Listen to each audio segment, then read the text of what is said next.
فرس کی زین سے بے شک اتر گئے ہیں حسین، زمین ڈھونڈ رہی ہے کدھر گئے ہیں حسین، فرس کی زین سے بے شک اتر گئے ہیں حسین، کرے گا شمر کا خنجر تو صرف سر کو جدا، کرے گا شمر کا خنجر تو صرف سر کو جدا، وگر نالاش اکبر پہ مر گئے ہیں حسین، فرس کی زین سے بے شک اتر گئے ہیں حسین، سرے بریداں کٹے ہوٹ خون چہرے پر، سرے بریداں کٹے ہوٹ خون چہرے پر، عجیب حال میں شیری کے گھر گئے ہیں حسین،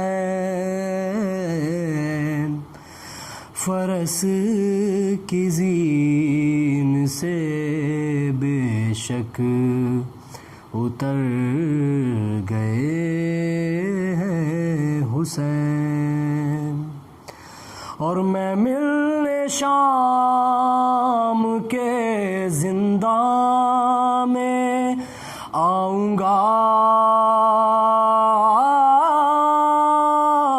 تجھ سے، میں ملنے شام کے زندہ میں آؤں گا تجھ سے، یہ بات آخری بیٹی سے کر گئے ہیں حسین، فرس کی زین سے بے شک اتر گئے ہیں حسین۔ مرحوم غلام رزاق ابن نظر علی آثاریہ اور مرحومہ شہناز بانو تیجا اور تمام مرحوم مؤمنین کو یاد کرتے ہوئے رحم اللہ من قرأ الفاتحہ۔ بسم اللہ الرحمن الرحیم، الحمد للہ رب العالمین، الرحمن الرحیم مالک یوم الدین، ایاک نعبد و ایاک نستعین، اہدنا الصراط المستقیم صراط الذین انعمت علیہم غیر المغضوب علیہم ولا الضالین۔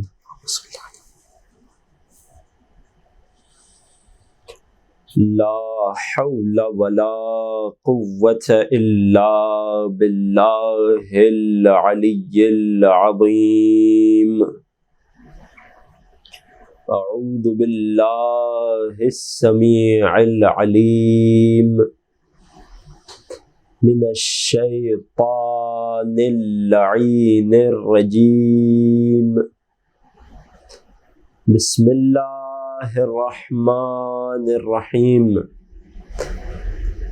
الحمد للہ الذی خلقنا فی امت الذی فاز رتبته الی قاب قوسین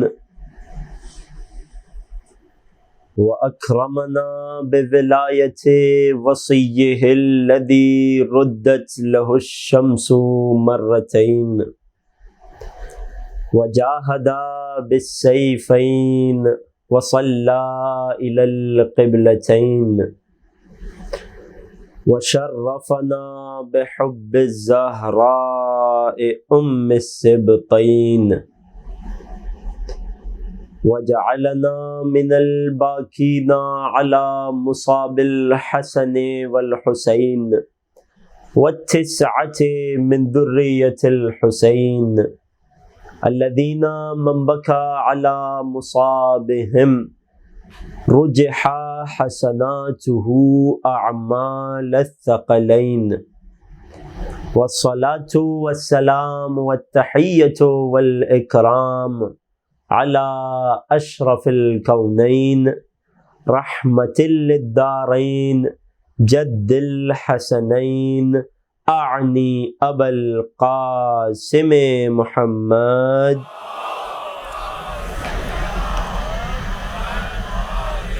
وعلى أهل بيته الأطيبين الأطهرين رحمة الله على محبيهم ولعنة الله على أعدائهم ومنكري فضائلهم وغاصبي حقوقهم أجمعين أما بعد فقد قال رسول الله صلى الله عليه وآله إن للحسين في بواطن المؤمنين معرفة مكتومة صدق رسولنا النبي الكريم.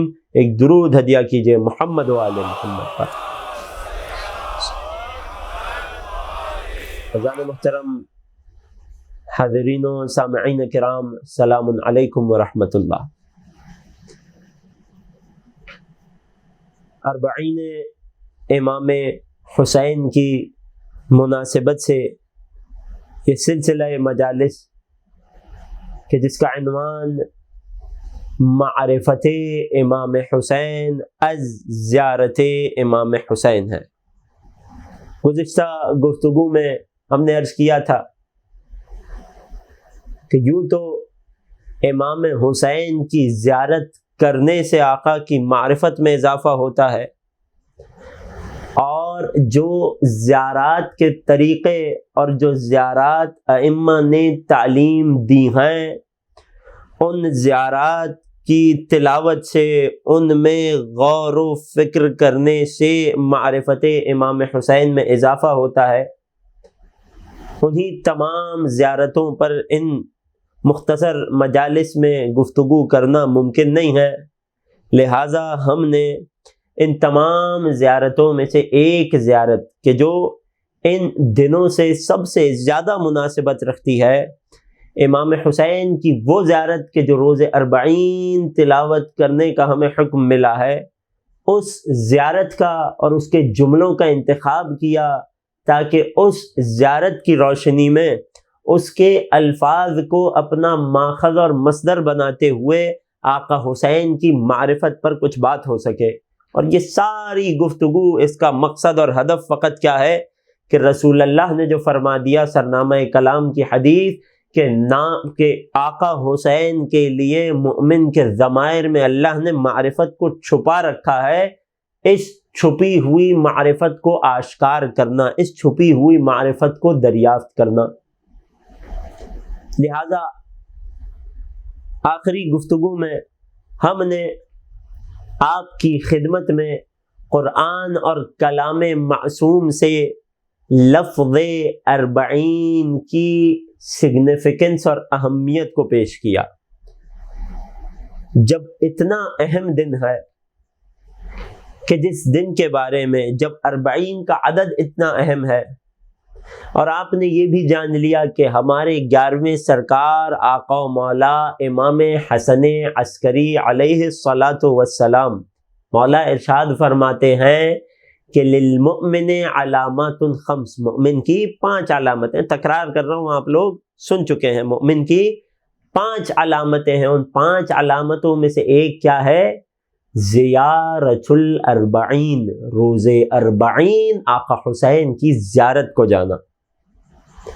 یہاں ایک بات سے اپنی گفتگو کا آغاز کروں گا، یہ یاد رکھیے کہ 1,24,000 انبیاء اور 11 ائمہ، سب کے سب خدا کے برگزیدہ بندے، سب کے سب مقدس ہستیاں، سب کے سب خدا کے حجتیں، خدا کے نمائندے، سب کے سب اولیاء خدا، لیکن ان 1,24,000 انبیاء اور 11 اماموں میں سے کسی نبی یا کسی امام کی رحلت کے 40 دن بعد ان کے چہلم پر ان کی زیارت کا حکم نہیں دیا گیا۔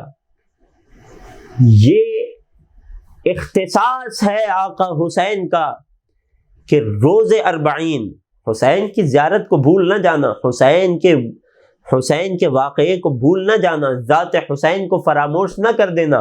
روز عاشور، یوم شہادت امام حسین، زیارت پر جانا، تاکید کرنا سمجھ آتا ہے، لیکن جب 40 دن گزر جائیں تو تجدید عہد کے لیے پھر حسین کی بارگاہ میں جانا، یہ امام حسین کا اختصاص ہے کہ 1,24,000 انبیاء اور 12 اماموں میں خدا کی تمام حجتوں میں امام حسین فقط وہ ہیں کہ جن کے چہلم کے دن، جن کی رحلت کے 40 دن کے بعد 40ویں دن ہمیں ان کی زیارت کا حکم دیا گیا۔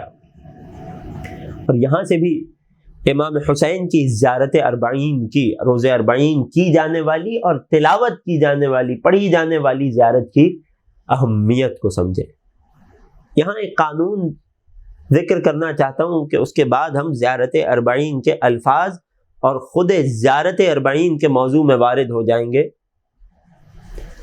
کہ ائمہ کا طریقہ کار یہ تھا، انبیاء کا اصول یہ تھا، رسول اللہ نے ہمیں بتایا کہ نحن معاشر الانبیاء نکلم الناس علی قدر عقولہم، ہم گروہ انبیاء لوگوں سے ان کے عقلی معیار کے مطابق بات کیا کرتے ہیں۔ ائمہ اور انبیاء ہر کسی کو، ہر کس و ناکس کو ہر بات نہیں بتایا کرتے تھے۔ جتنا معرفت صحابی ہوتا تھا، امام اتنے ہی معارف اسے سکھایا کرتے تھے۔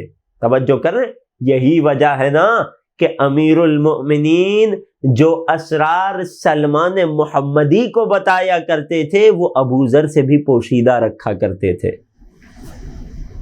یہ قانون ہے، یہ حکمت کا تقاضا ہے، ہر کسی سے اس حد تک بات کی جائے گی کہ جس حد تک وہ برداشت کر پائے۔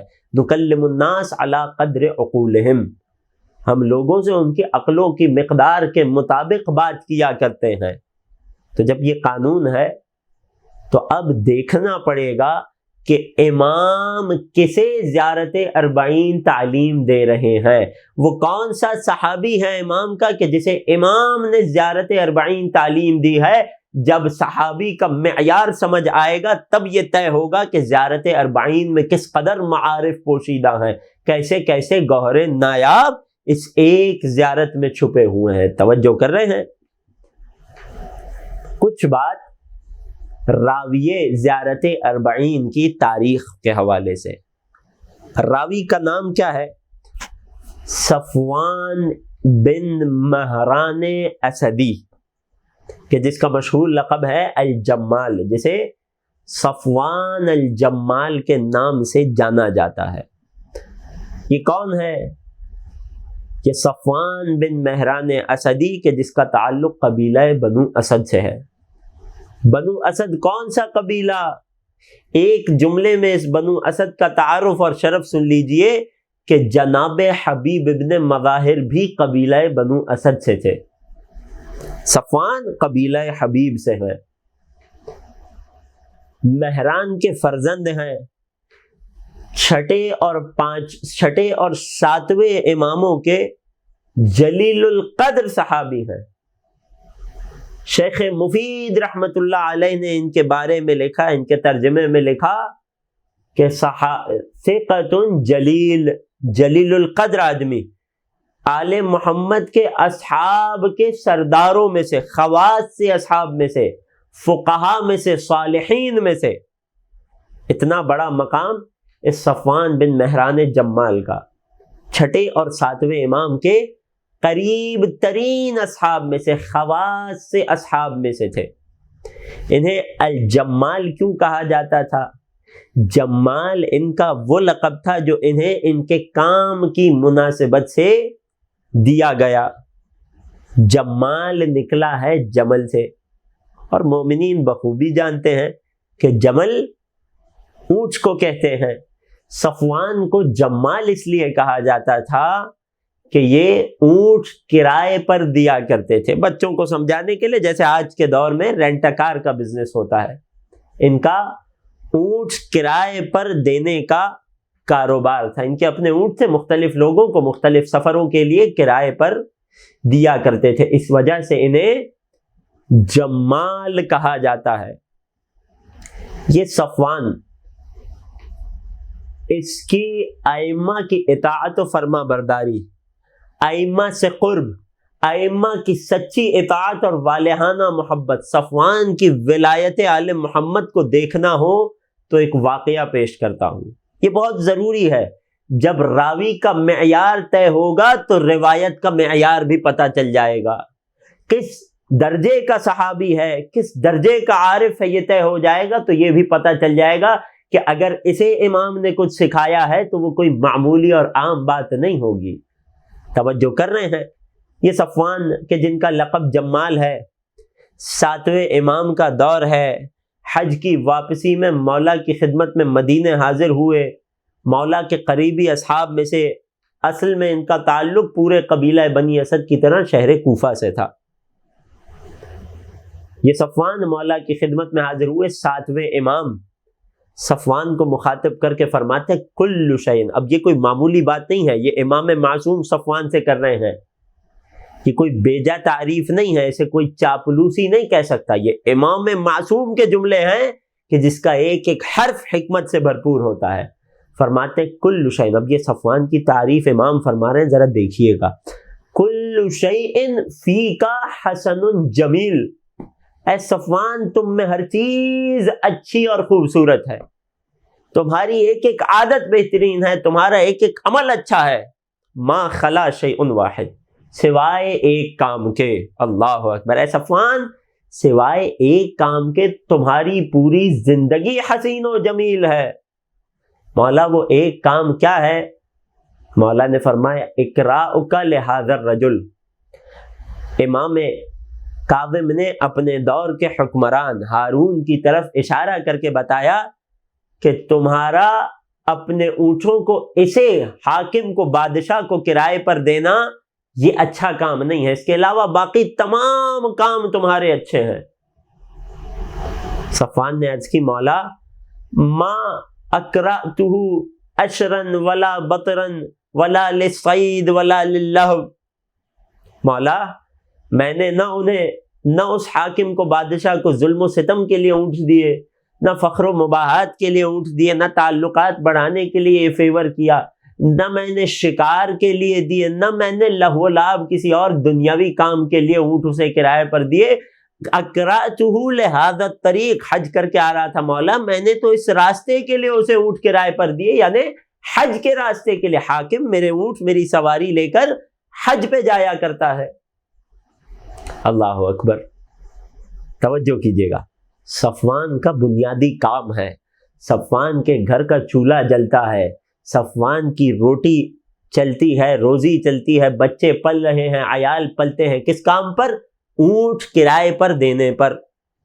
اور آپ بتائیے کہ اگر کوئی کسی قسم کا کانٹریکٹر ہو تو اس سے بڑا کانٹریکٹ کیا ہوگا کہ بادشاہ وقت، کسی ڈیموکریٹک لیڈر کی بات نہیں ہو رہی ہے، بادشاہ کی بات ہو رہی ہے کہ جو ساری زندگی کا حاکم ہے، اس بادشاہ کا کانٹریکٹ اسے ملا ہوا ہے کیا بہترین کانٹریکٹ صفوان کی زندگی میں یہ نہیں ہوگا؟ 7ویں امام مقابل میں ہے، وہاں حاکم ہے، دنیا بھر کا مال و اسباب اس کے پاس ہے، خدم و حشم اس کے پاس ہے، یقیناً صفوان کے اونٹ اگر لے جا رہا ہے تو بدلے میں صفوان کے تعلقات بھی تو ہموار ہو رہے ہیں، کتنے سارے دنیاوی فائدے ہیں۔ مقابل میں کون ہے؟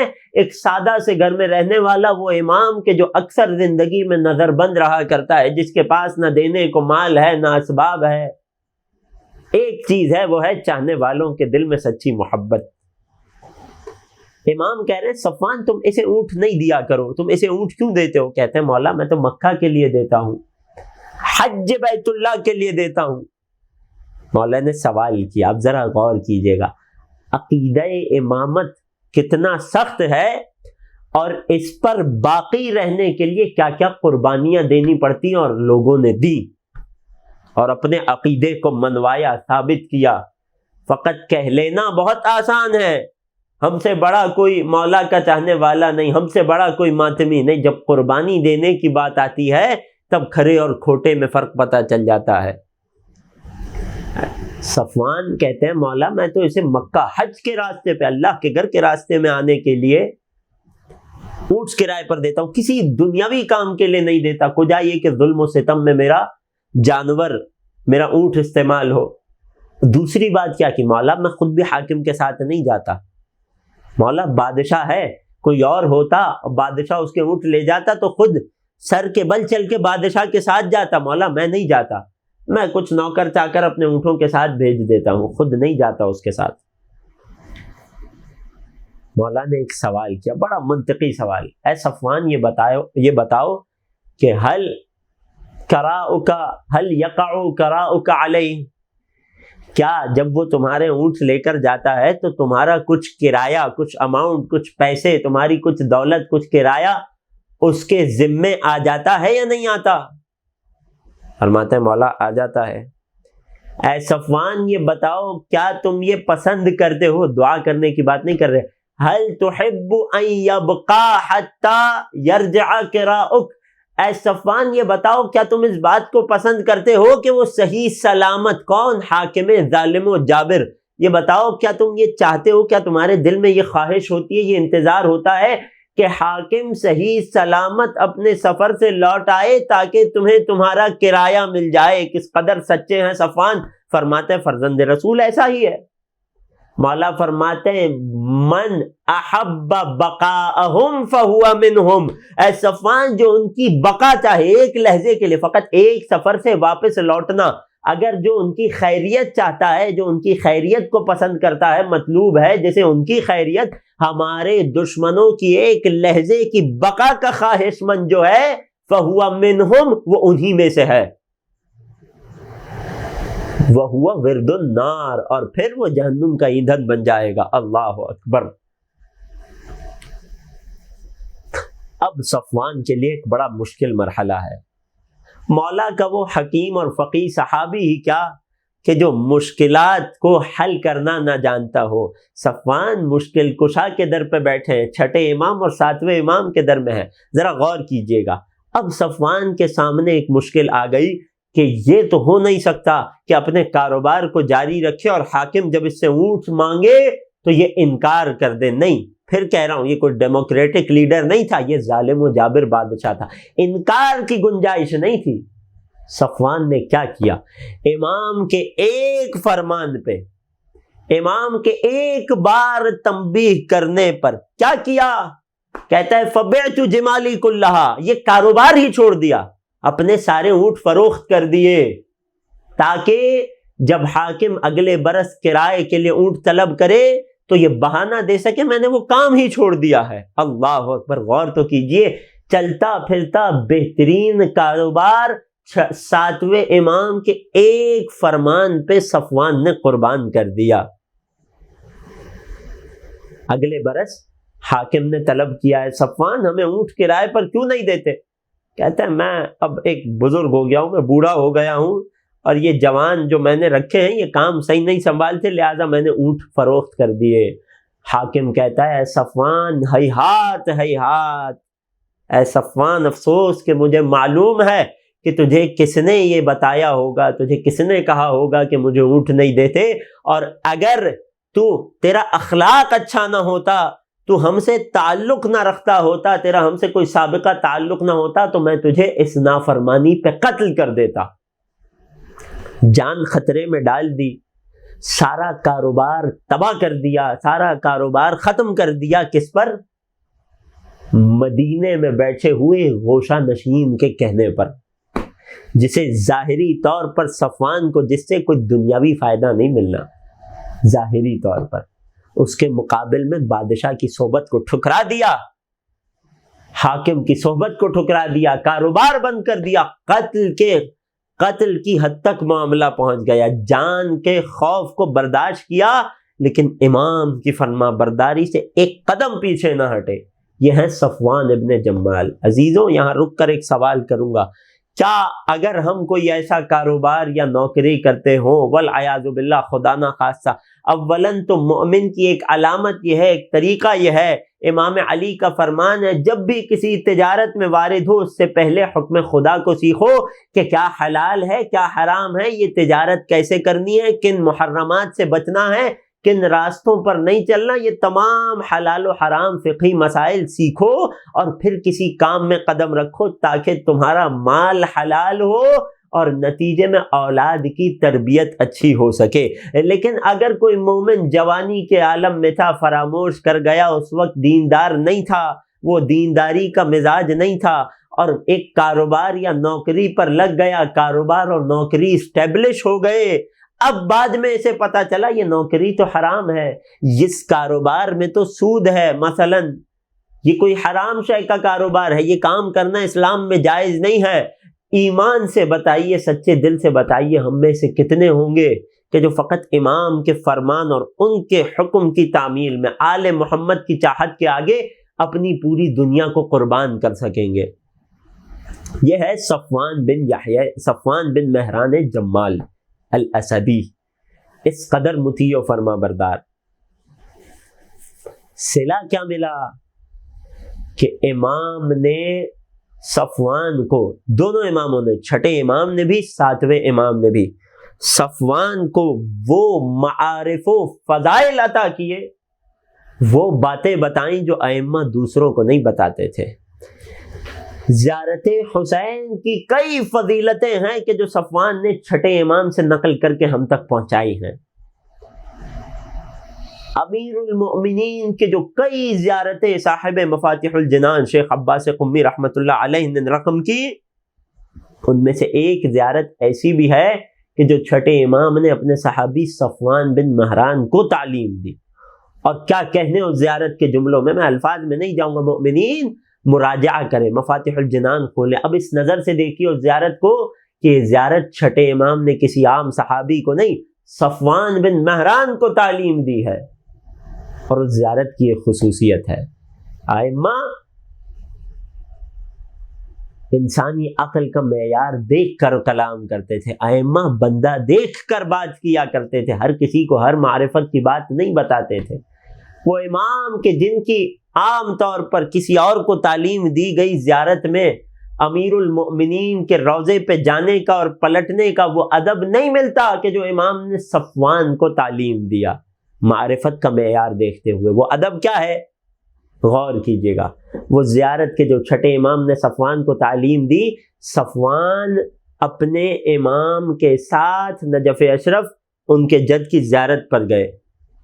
امام نے زیارت کی تلاوت کی, صفوان نے وہ زیارت امام سے نقل کر کے ہم تک پہنچائی, اور امام نے صفوان کو امیر المؤمنین کی زیارت کا ادب بھی سکھلایا. وہ ادب ہمیں کہیں اور عام طور پر نہیں ملتا. چھٹے امام نے وہی ادب ایک مرتبہ اور ایک صحابی کو امام حسین کی زیارت کے حوالے سے سکھایا, ورنہ عام طور پر یہ ادب اور کہیں نقل نہیں ہوا. وہ ادب کیا ہے, وہ بات کیا ہے, وہ معرفت کی, وہ عقیدے کی بات کیا ہے جو امام نے صفوان کو اپنے جد علی کے روضے کے ادب میں سکھائی. وہ کیا ہے کہ اذا اردت ان ترجع فرجع القہقرہ, کہ اے صفوان جب میرے جد امیر کی ذریعہ اقدس والے حجرے سے قبر امیر المؤمنین سے دوبارہ پلٹنا چاہو تو خبردار علی کا روضہ دلوں کا قبلہ ہے, اسے پشت نہ کرنا. جب پلٹنا تو پشت کے بل الٹے قدموں پلٹنا، تمہاری نگاہیں علی کے روضے پر ہوں اور تمہارے قدم پیچھے کی جانب اٹھ رہے ہوں، اسے کہتے ہیں عربی میں قہقرہ کرنا، یعنی الٹے قدموں چلنا۔ یہ ادب امام نے صفوان کو فقط مولائے کائنات کے لیے تعلیم دیا، لیکن اس سے ہمیں یہ پتہ چلا کہ ہر امام معصوم کی زیارت کا طریقہ یہ ہے کہ انسان جب قبر اطہر سے پلٹے زیارت کر کے لوٹنا چاہے تو قدموں کے الٹے قدموں چل کے، پشت کے بل چل کے، پیچھے کی جانب چل کے اور اپنے رخ کو ذریعہ اقدس کی طرف رکھ کے نکلے۔ یہ ادب ہے ائمہ طاہرین کے روضے کا۔ توجہ کر رہے ہیں؟ یہ صفوان کا صدقہ ہے، یہ صفوان کی برکت ہے، یہ امام کا انہیں تعلیم دینا ہے کہ آج مؤمنین کی ایک بڑی تعداد جب کسی امام کے مزار پہ جاتی ہیں، کسی امام معصوم کے روضے پہ جاتی ہیں، تو ان کا ادب یہی ہوتا ہے کہ جب پلٹتے ہیں تو الٹے قدموں پلٹ کر جاتے ہیں، رخ امام کے روضے سے نہیں پھیرتے۔ در حقیقت یہ فقط ادب نہیں ہے، یہ ایک طرح کا عملی اقرار ہے، مولا میں جب تک زندہ ہوں میں اپنی نگاہوں کو، اپنے قبلے کو آپ کے روضے سے نہیں پھیروں گا، مولا آپ ہی میرا سب کچھ ہیں، آپ ہی میرے دل کا قبلہ ہے، میں پورے بدن سے آپ کی جانب ہمیشہ ملتفت اور متوجہ رہوں گا۔ یہ ہے صفوان بن مہران اسدی الجمال، یہ وہ صحابی ہے، اس معیار کی صحابت ہے، یہ وہ فقیہ ہے امام کے اصحاب میں سے، یہ وہ نیک و صالح مرد ہے، یہ وہ ثقہ شخص ہے کہ جو ائمہ کا قابل بھروسہ بھی تھا، کہ جو ائمہ کے اصحاب میں بلند مرتبہ بھی رکھتا تھا۔ چھٹے امام نے اپنے تمام اصحاب میں اگر اپنے جد حسین کی زیارت اربعین تعلیم دینے کے لیے کسی کو چنا تو وہ یہی صفوان بن مہران تھا۔ اب ذرا سوچئے کہ چھٹے امام نے جب صفوان کو اپنے جد حسین کی زیارت تعلیم دی ہوگی تو کیا بامعرفت زیارت ہوگی، کیا جملے ہوگے زیارت کے، کتنی حفاظت سے یہ زیارت صفوان نے ہم تک پہنچائی ہوگی، اور زیارت کے ایک ایک جملے میں کیا معارف و عقائد پوشیدہ ہوں گے۔ توجہ کر رہے ہیں عزیزوں؟ زیارت کا آغاز ہوتا ہے، چھٹے امام نے صفوان کو سکھایا کہ جب روز اربعین ہو، میرے جد حسین کی قبر اطہر پہ ہو تو کیا کہنا؟ السلام علی ولی اللہ و حبیبہ۔ یہاں سے بات کا آغاز ہو رہا ہے، میرا سلام ہو اللہ کے ولی اور اس کے حبیب پر، السلام علی خلیل اللہ و صفیہ، میرا سلام ہو خلیل خدا حسین پر، میرا سلام ہو صفی خدا حسین پر۔ یہ زیارت کے الفاظ آگے بڑھتے چلے گئے، اس زیارت کے ایک ایک لفظ میں، ایک ایک حرف میں، ایک ایک جملے میں نہیں، ایک ایک لفظ میں کیا معرفت کے دریچے کھلتے ہیں۔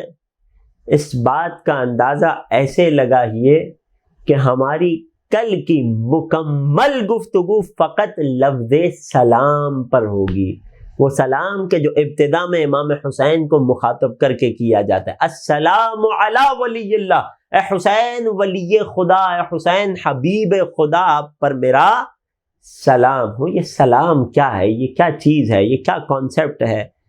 جب حسین کو سلام کر رہے ہیں تو مطلب کیا ہے؟ کیا کہنا چاہ رہے ہیں؟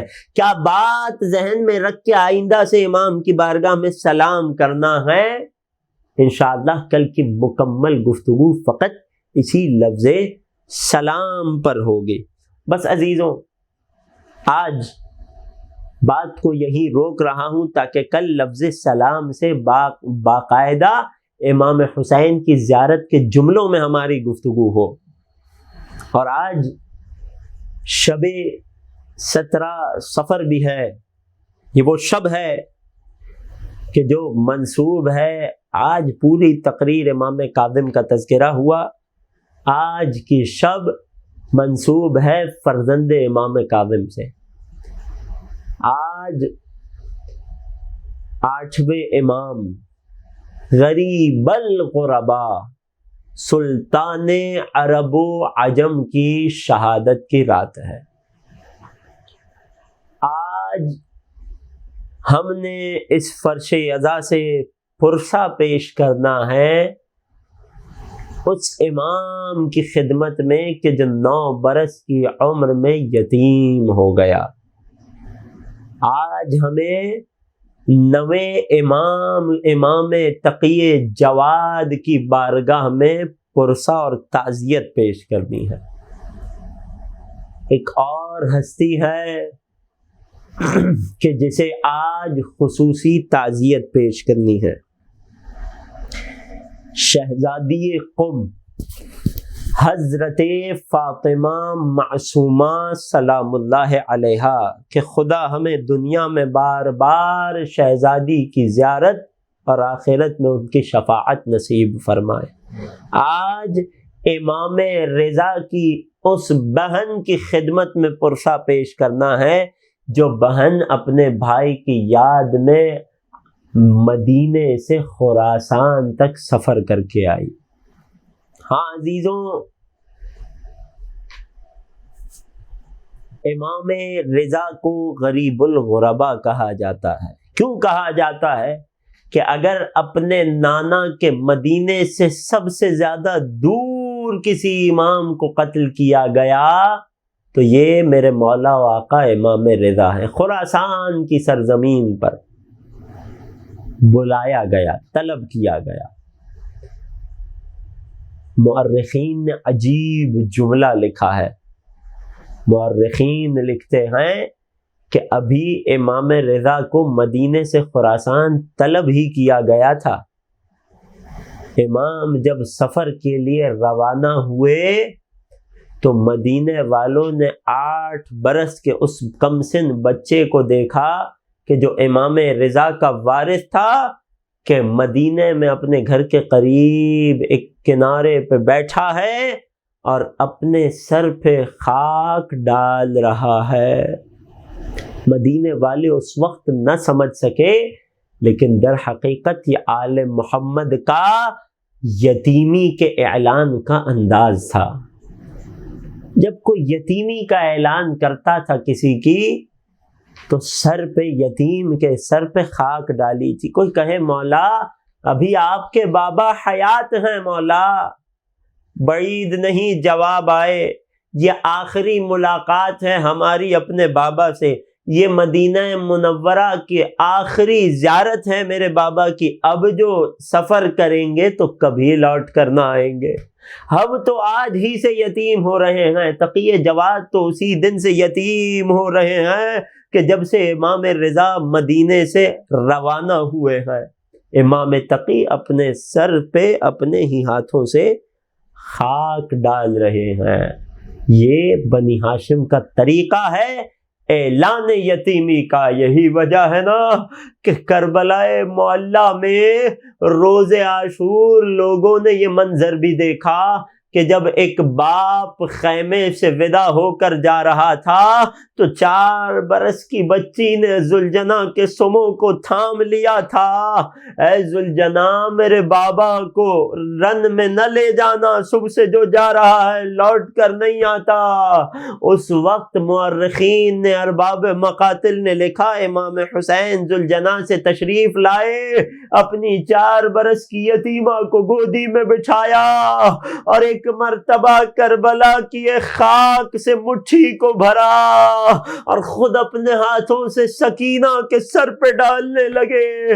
ارے تاریخ نے ایسے یتیم بہت دیکھے ہیں کہ جن کے والد کے چلے جانے کے بعد ان کے سر پہ خاک ڈالی گئی، لیکن تاریخ نے کئی ایسی یتیمہ نہیں دیکھی کہ جو اتنی غریب اور مظلوم ہو کہ جس کا بابا خود اپنے ہاتھوں سے اپنی بیٹی کی یتیمی کا اعلان کر رہا ہو۔ شاید وجہ یہ رہی ہو کہ حسین جانتے تھے ارے میرے بعد سکینہ سے کوئی اتنی شفقت بھی نہ کرے گا کہ یتیمی کی علامت پوری کر دے، سر پہ خاک ڈال دے۔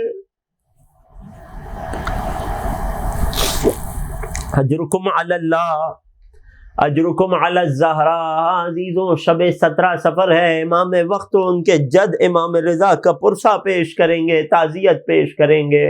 ہاں عزیزوں، ماجرا یہ ہوا کہ امام رضا کا قریب ترین صحابی ہے ابا صلت ہروی۔ امام کو خراسان میں دربار طلب کیا گیا، ابا صلت کو ساتھ لیا ہے۔ ابا صلت، جب ہم دربار میں جا رہے ہیں، اب اگر باہر نکلتے وقت ہماری ابا ہمارے کاندھوں پہ ہو تو سمجھ جانا کہ تیرا امام صحیح و سلامت ہے اور ہم سے بات کرنا، لیکن اے ابا صلت، اگر دیکھو کہ میں نے اپنی ابا کو سر پہ ڈال رکھا ہے، سر پہ اوڑھ رکھا ہے، تو سمجھ جانا تیرا امام اب صحیح و سالم نہیں ہے۔ ابا صلت، پھر مجھ سے گفتگو نہ کرنا۔ اللہ اکبر۔ ابا صلت کہتے ہیں امام دربار میں تشریف لے گئے، مجھے باہر ہی ٹھہرایا گیا۔ اسی اثنا میں میرا دل مچل رہا ہے، دل تڑپ رہا ہے، نہ جانے میرے امام کس حالت میں ہو، نہ جانے میرے امام پہ دربار میں کیا گزر رہی ہو۔ ادھر دربار کے اندر میرا مولا رضا ہے، فرزند رسول ہے، غریب و تنہا ہے، مدینے سے بہت دور ہے، کوئی اہل و عیال خیال رکھنے کو نہیں ہے۔ حاکم ملعون نے مولا کی خدمت میں کچھ زہر میں بجھے ہوئے انگور کے دانوں کو پیش کیا، مولا نے بہت انکار کیا، مجبور کیا گیا، مولا نے ایک دانہ اٹھا کے نوش فرما لیا، ارے بہت زور دیا گیا، مولا نے دوسرا دانہ بھی تناول کیا، مولا نے تیسرا دانہ بھی تناول کیا، تیسرا دانہ حلق میں اترنا تھا، مولا اپنی جگہ سے بلند ہوئے اور پلٹ کر جانے لگے۔ حاکم کی صدا آئی کہ اے فرزند کاظم، کہاں جا رہے ہیں؟ اے علی ابن موسیٰ رضا، اور انگور تناول کیجئے، کہاں جا رہے ہیں؟ ارے سر کو جھکا کے جواب دیا، میں وہیں چلا جہاں تو نے بھیجنے کا ارادہ کیا تھا۔ ارے لعین کو یہ جملہ کہا، ایک مرتبہ دربار سے باہر تشریف لائے، ابا صلت تڑپ رہا ہے، لرز رہا ہے، انتظار کر رہا ہے، کہتا ہے جب میرا مولا دربار سے باہر آیا، میں نے دیکھا کہ مولا نے اپنی ابا کو سر پہ ڈال رکھا تھا، مسلسل کلمہ استرجاع کا ورد کر رہے ہیں، انا للہ و انا الیہ راجعون، انا للہ و انا الیہ راجعون۔ ابا صلت کہتے ہیں مولا کی وصیت کے مطابق میں نے مولا سے کوئی بات نہیں کی، مولا گھر میں تشریف لے گئے، اپنے حجرے میں چلے گئے، دروازے کو بند کر لیا۔ کہتے ہیں میں دروازے کے باہر ٹیک لگا کر بیٹھ گیا، میری کچھ سمجھ نہیں آ رہا تھا میں کیا کروں، کیسے مولا کی خدمت کروں۔ کچھ دیر تک مولا کے حجرے مبارک سے تلاوت قرآن کی، دعا کی صدائیں آتی رہیں۔ کچھ دیر بعد حجرے میں خاموشی طاری ہو گئی۔ کہتے ہیں جب بہت دیر گزر گئی تو میں نے ہمت کی حجرے کا دروازہ کھولا، کیا منظر دیکھا کہ میرے مولا رضا اس دار فانی سے دار بقا کی طرف جا چکے ہیں، اپنے رب علا کی بارگاہ میں تشریف لے جا چکے ہیں۔ فقط اتنا نہیں، مولا کا جنازہ تیار ہے، غسل دے دیا جا چکا ہے، کفن پہنا دیا گیا ہے، مولا کا جنازہ پوری طرح آمادہ ہے۔ میں حیران ہوا، اچانک میری نگاہ ایک کمسن بچے پر پڑی، چہرہ شہزادوں کا سا تھا، چہرہ چاند کا تھا۔ میں نے پوچھا آپ کون ہیں؟ یہ جنازہ کس نے تیار کیا؟ ارے روتے ہوئے کہنے لگے اے ابا صلت، اب ہم تمہارے امام وقت ہیں، میں تقی جواد ابن علی ابن موسیٰ رضا ہوں۔ اے مولا آپ تو مدینے میں تھے۔ جواب ملا ہے ابا صلت، خدا کا قانون یہ ہے کہ ایک حجت خدا کو فقط خدا کی دوسری حجت ہی غسل و کفن دے سکتی ہے۔ ہم مدینے میں تھے مگر اجاز امامت سے یہاں خراسان آئے ہیں تاکہ اپنے بابا کو غسل و کفن دیں، اپنے بابا کی نماز جنازہ پڑھیں تاکہ انہیں شان سے دفنایا جائے۔ میں مولا تقی کی بارگاہ میں تعزیت پیش کروں گا، مولا اپنی یتیمی کا پرسہ قبول کیجئے، مولا اپنے بابا کی رحلت کی تعزیت قبول کیجئے۔ مولا آپ کے بابا نے فرمایا تھا یا ابن شبیب ان کنت باقیا لشیء فابکی للحسین، حسین، اے ابن شبیب اگر کسی چیز پر رونا آئے تو رونے کو موڑ دو حسین کی طرف۔ اے آقا تقی، آپ کے بابا کی وصیت پہ عمل کر رہے ہیں، دو جملے آپ کی خدمت میں پیش کریں گے مولا، ہمارا پرسہ قبول کیجئے مولا۔ آپ کے بابا غربت میں قتل کیے گئے، لیکن مولا بڑے خوش نصیب ہیں کہ مدینے سے باعجاز امامت خراسان تشریف لائے۔ ارے بابا کئی فرسخوں کئی میلوں کے فاصلے پر تھے، لیکن آپ مدینے سے باعجاز امامت غسل دینے کے لیے آئے۔ آپ نے اپنے بابا کے لاشے کو اپنے ہاتھوں سے کفن دیا، آپ کی نگاہوں کے سامنے یہ لاشا دفن ہوا مولا۔ ایک آپ کا اعجاز ہے کہ بابا کو کفن دینے مدینے سے خراسان آئے مولا۔ ایک کڑیل جوان بیٹا ایسا بھی تھا کہ جس کی نگاہوں کے سامنے بوڑھے باپ کا بے غور و کفن لاشا تھا، اسی سرزمین پہ تھا، لاشا نگاہوں کے سامنے تھا، مگر اتنا مجبور تھا کہ ہاتھوں میں ہتھکڑیاں، پیروں میں بیڑیاں، گردن میں طاق، رو رو کر ایک جملہ کہتا جاتا تھا، بابا جس کا جوان زندہ ہو ان کے بابا کا جنازہ بڑی شان سے اٹھا کرتا ہے۔ اے بابا مجھے معاف کر دینا، سید سجاد آپ کو غسل بھی نہ دے سکا۔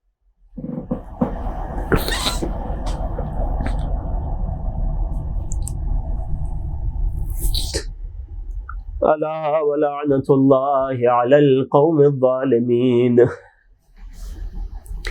وسيعلم الذين ظلموا آل محمد أي منقلب ينقلبون۔ بار الہ تجھے واسطہ غربت امام رضا کا، تجھے واسطہ مظلومیت امام رضا کا، تجھے واسطہ غریب الغرباء کا، تجھے واسطہ سلطان عرب و عجم کا۔ بار الہ ہمارے ان آنسوؤں کو قلب نازنین مادر امام رضا، مادر ائمہ حضرت فاطمہ زہرا کے لیے مرہم کا باعث قرار دے۔ بار الہ زندگی میں بار بار مولا رضا کی زیارت، آخرت میں مولا کی شفاعت نصیب فرما۔